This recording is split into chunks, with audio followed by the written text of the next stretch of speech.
हाँ जी my dear students, आज हम जो टॉपिक पढ़ने वाले हैं वो है energy flow in an ecosystem. For example, plants को किसी एनिमल ने खाया तो प्लांट्स की एनर्जी किस में चली गई? एनिमल में। मान लो उस एनिमल को किसी और एनिमल ने खाया तो उसमें वो एनर्जी चली गई। इसका मतलब एनर्जी का फ्लो हुआ। ये हम इस टॉपिक में पढ़ेंगे। तो मेन सोर्स प्लांट्स को एनर्जी कहां से मिलती है? बोलिए, प्लांट्स को एनर्जी कहां से मिलती है? सन से मिलती है। तो सन मेन सोर्स है एनर्जी का। मान लीजिए मैंने क्या बनाया? सन।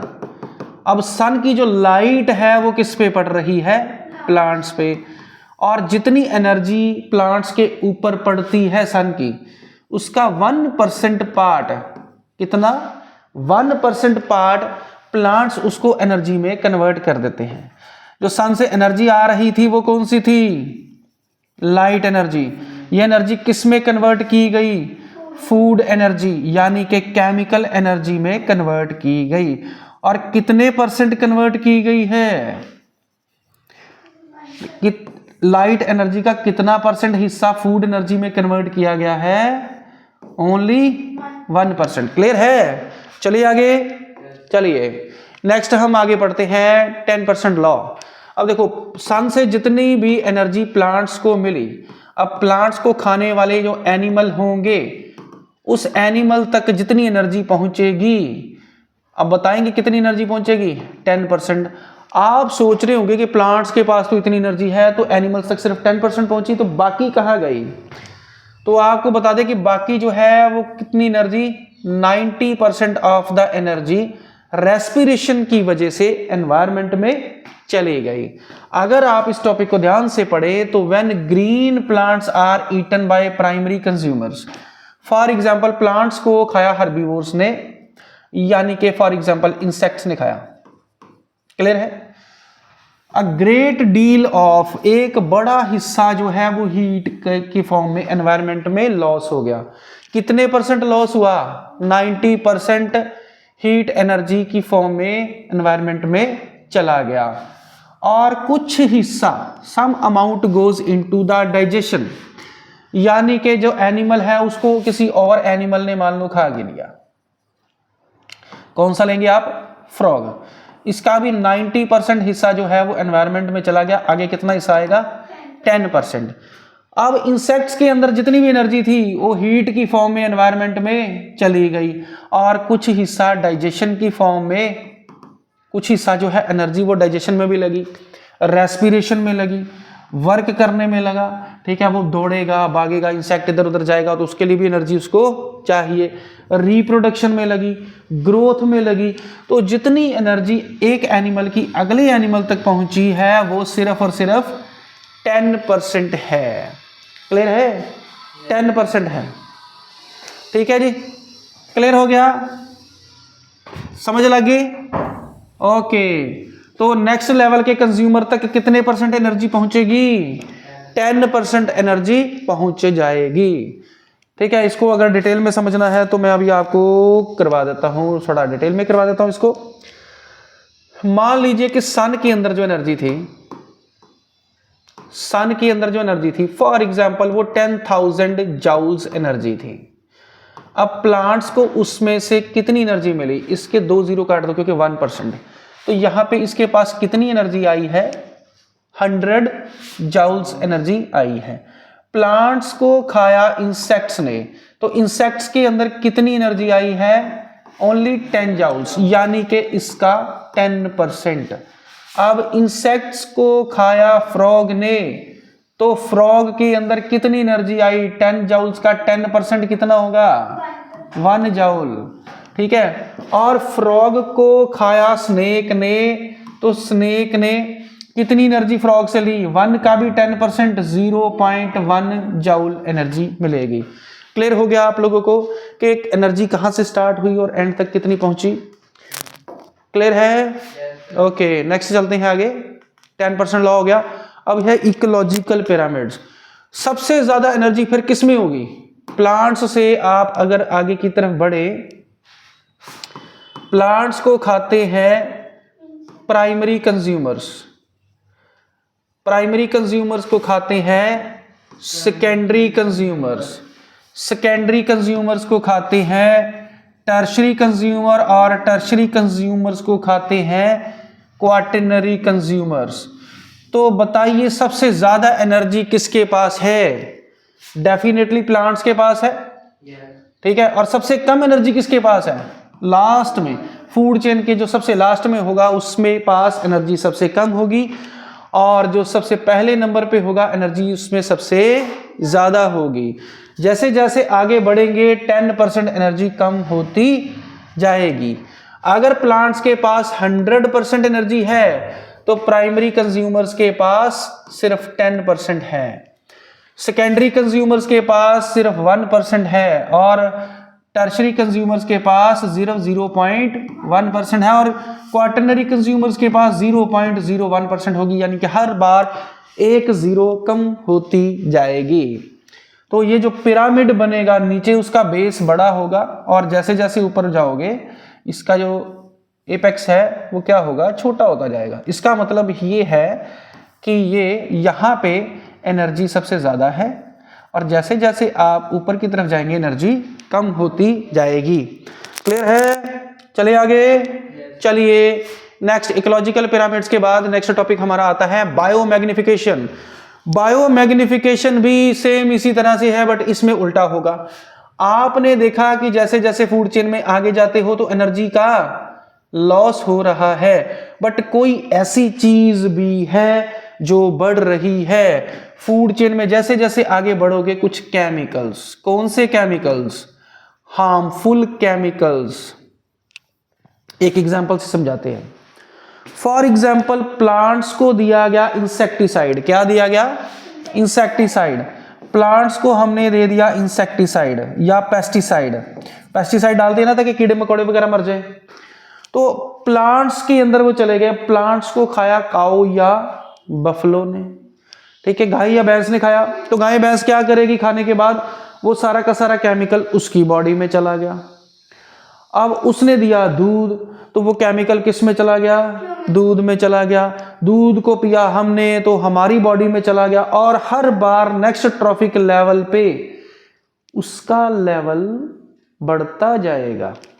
अब प्लांट्स में इंसेक्टिसाइड जो डाले थे वो थोड़े से थे, बस कंसंट्रेशन इतनी सी थी, ठीक है। जैसे ही प्लांट्स को खाया किसी भी एनिमल ने, तो देखिए उसमें केमिकल्स की कंसंट्रेशन बढ़ती जाएगी, ठीक है। अब देखो कितनी बढ़ गई, लगभग डबल हो गई है। अब अगर इस रैट को स्नेक ने खाया तो ये इसके अंदर केमिकल्स और बढ़ जाएंगे, और स्नेक को अगर ईगल ने खाया तो इसमें केमिकल्स और ज्यादा बढ़ेंगे। इसका रीजन ये है कि ये जो इंसेक्टिसाइड या पेस्टिसाइड होते हैं ये कभी टूटते नहीं हैं, यानी नॉन बायोडिग्रेडेबल होते हैं।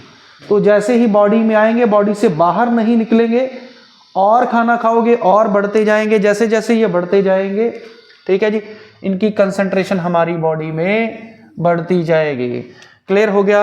अब मैं इसको सेंटेंस को भी रीड करके बता देता हूँ। Harmful and non biodegradable chemicals enter the food chain and its concentration increases from one trophic level to next trophic level। यानी कि ये सेंटेंस आपको क्लियर हो गया। बायोमैग्निफिकेशन, बायो का मतलब है लिविंग, मैग्निफिकेशन का मतलब बढ़ना। तो लिविंग ऑर्गेनिजम्स में किसी केमिकल का बढ़ना, that is called the biomagnification. I hope आप लोगों को क्लियर हो गया होगा। उसके बाद नेक्स्ट चलते हैं कि बायोमैग्निफिकेशन होता क्यों है। अभी थोड़ी देर पहले मैंने बताया कि पेस्टिसाइड्स या कोई भी हार्मफुल केमिकल्स नॉन बायोडिग्रेडेबल है। जैसे ही हमने क्रॉप्स में डाले बीमारियों से बचाने के लिए, फसलों को बीमारियों से बचाने के लिए हमने क्रॉप्स में डाले, उसके बाद क्या हो गया कि वो केमिकल्स जो थे वो मिट्टी में थे, ठीक है। क्योंकि आप डायरेक्टली पौधों पे अगर इंसेक्टिसाइड भी डालेंगे तो उसके साथ वाटर के साथ वॉश होके वो कहाँ जाएंगे? सॉइल में। प्लांट्स से कहाँ पे गए? सॉइल में। तो सॉइल के साथ पानी में बह के वो कहाँ पे गए? वाटर बॉडीज में। वाटर बॉडीज यानी कि पीने वाले पानी, यानी नदियों में, ठीक है, जो लेक्स वगैरह होती है उसमें जाएंगे। अब उसमें क्या कौन से जानवर रहते हैं? एक्वेटिक एनिमल्स, पानी में रहने वाले जानवरों तक ये पहुंच गया, ठीक है, हार्मफुल केमिकल्स पहुंच गए। तो मेन रीजन जो है कॉज ऑफ बायोमैग्निफिकेशन का वो सबसे बड़ा ये है कि इनका डिग्रेडेशन नहीं होता, ये नॉन बायोडिग्रेडेबल होते हैं। क्लियर है? आई होप आपको समझ में आ गया होगा। नेक्स्ट चलते हैं हम अगले टॉपिक पे। बायोमैग्निफिकेशन का नुकसान क्या होगा?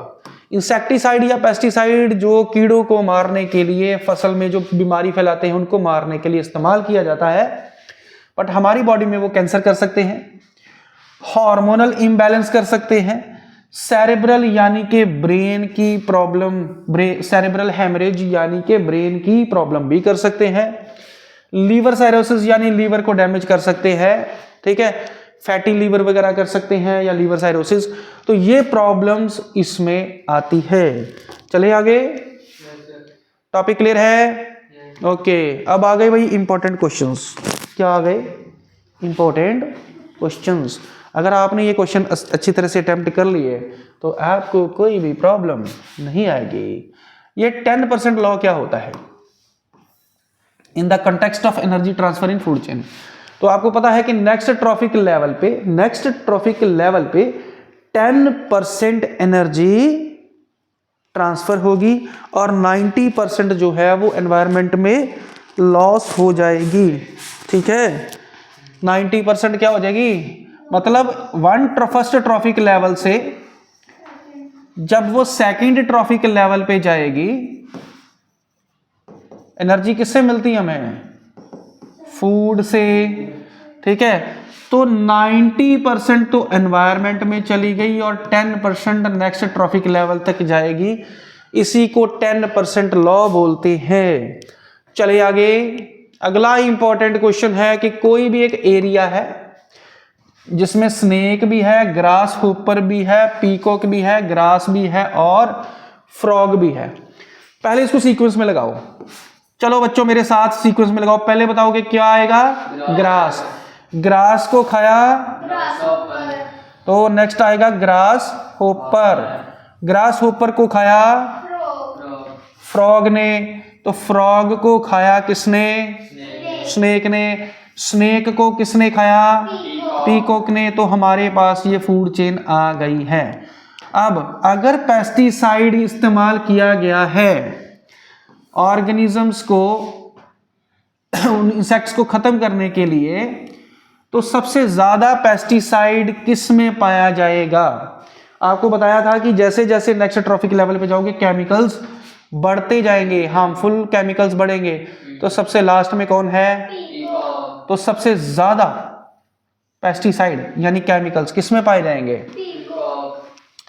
मैक्सिमम अमाउंट पीकॉक में और मिनिमम अमाउंट ग्रास में मिलेगी आपको। तो आपको आई होप कि ये क्वेश्चन भी समझ में आ गया होगा। तो चलिए बच्चों हम आगे चलते हैं अगले क्वेश्चन की तरफ। What will be the amount of energy available to the organisms of second trophic level? Second trophic level पे जो है उनको कितनी एनर्जी मिली अगर फर्स्ट ट्रॉफिक लेवल के पास 10,000 जूल्स है? अभी मैंने बताया कि फर्स्ट वाले को, फर्स्ट ट्रॉफिक लेवल के पास अगर 10,000 जूल्स एनर्जी है, तो बताइए सेकंड ट्रॉफिक लेवल वाले के पास कितनी एनर्जी होगी? तो क्या करेंगे? 10,000 का 10% करेंगे, कितना आएगा? 1,000 जूल्स, ठीक है। सेकंड ट्रॉफिक लेवल के पास जो एनर्जी आएगी वो कितनी आएगी? 1000 जूल्स। आई होप आपको ये भी समझ में आ गया होगा। नेक्स्ट चलते हैं। अगला हमारा जो क्वेश्चन है वो ये है नीचे एक फूड चेन दी गई है। प्लांट्स ने 500 जूल्स ऑफ एनर्जी रैट को दी, यानी प्लांट्स ने जो रैट्स को एनर्जी दी है वो कितनी है? 500 जूल। यानी किसके पास पहुंची है? रैट्स के पास। कितनी पहुंची है? 500 जूल्स। तो बताइए हॉक्स के पास कितनी एनर्जी होगी अवेलेबल टू हॉक्स? स्नेक्स ने हॉक्स को कितनी एनर्जी दी? अगर 500 जूल्स रैट के पास है तो इसका 10% के लिए कितना आता है? 50। और स्नेक्स से हॉक्स तक कितने गई 5। इसका मतलब स्नेक्स ने हॉक को जो दी वो कितनी एनर्जी आएगी 5 जूल्स। क्लियर हो गया? चलिए आगे, चलो नेक्स्ट चलते हैं। हमारा अगला इंपॉर्टेंट क्वेश्चन कि मुझे कोई 2 तरीके बताइए या एक ही तरीका बताइए कि हार्मफुल केमिकल्स हमारी बॉडी में इकट्ठे ना हो। क्या हो? हार्मफुल केमिकल्स हमारी बॉडी में इकट्ठे ना हो। इसके लिए हमें क्या करना चाहिए कि पेस्टिसाइड्स का इस्तेमाल नहीं करना चाहिए। ठीक है, limit the use of pesticides. और दूसरा है कि ऑर्गेनिक फार्मिंग करनी चाहिए। तो ये 2 तरीके हैं। उसके बाद हम नेक्स्ट टॉपिक पे चलते हैं। चलिए नेक्स्ट टॉपिक है हमारा, नेक्स्ट क्वेश्चन हमारा 6th क्वेश्चन। ठीक है जी, आज का ये लास्ट क्वेश्चन है हमारा, तो इसको ध्यान से समझना, ध्यान से पढ़ना। फूड चेन है एक जिसमें 10,000 जूल्स ऑफ एनर्जी अवेलेबल है प्रोड्यूसर के पास, यानी कि प्रोड्यूसर के पास कितनी एनर्जी है 10,000 जूल्स एनर्जी है। तो how much energy will be available to the secondary consumers. देखिए जी, प्रोड्यूसर को खाते हैं प्राइमरी कंज्यूमर्स, याद रहे कौन खाते हैं प्राइमरी कंज्यूमर्स, और प्राइमरी कंज्यूमर को खाते हैं सेकेंडरी कंज्यूमर्स। ठीक है, सेकेंडरी कंज्यूमर्स खाते हैं। अगर प्रोड्यूसर के पास 10,000 जूल्स एनर्जी है तो सेकेंडरी कंज्यूमर्स के पास कितनी एनर्जी होगी जो वो टर्शरी कंज्यूमर को ट्रांसफर करेंगे। प्राइमरी कंज्यूमर्स कितनी एनर्जी, सेकेंडरी कंज्यूमर्स कितनी एनर्जी टर्शरी कंज्यूमर्स को ट्रांसफर करेंगे। याद रहे, सेकेंडरी कंज्यूमर्स ने आगे टर्शरी को कितनी ट्रांसफर करनी है वो पढ़ना है। यहां पे कितनी है 10,000, इसका 10% करिए कितना होता है 1000 जूल्स। 1000 का 10% कितना होता है 100 जूल्स। 100 का 10% कितना होता है 10 जूल्स। इसका मतलब सेकेंडरी ने जो टर्शरी कंज्यूमर्स को एनर्जी ट्रांसफर की है वो कितनी है 10 जूल्स। इसका मतलब कि ये क्वेश्चन का आंसर बिल्कुल ठीक है, बिल्कुल करेक्ट है। ठीक है, समझ में आया? तो आई होप आज का टॉपिक आपको अच्छी तरह से समझ में आ गया होगा। तो मुझे पता है कि आप लोगों को मेरी नेक्स्ट वीडियो की बेसब्री से इंतजार था। अब इसके बाद नेक्स्ट वीडियो भी बड़ी जल्दी आएगी। 10th क्लास के जितने भी बच्चे हैं उनको मैं एक्सपेरिमेंटली या जैसे भी उनको बढ़िया तरीके से प्रीवियस ईयर क्वेश्चन भी साथ में बेटा सॉल्व करेंगे। तो मेरे यूट्यूब चैनल को सब्सक्राइब कर दो और बने रहिए मेरे प्यारे से छोटे से नन्हे मुन्ने यूट्यूब चैनल पे। Thank you very much.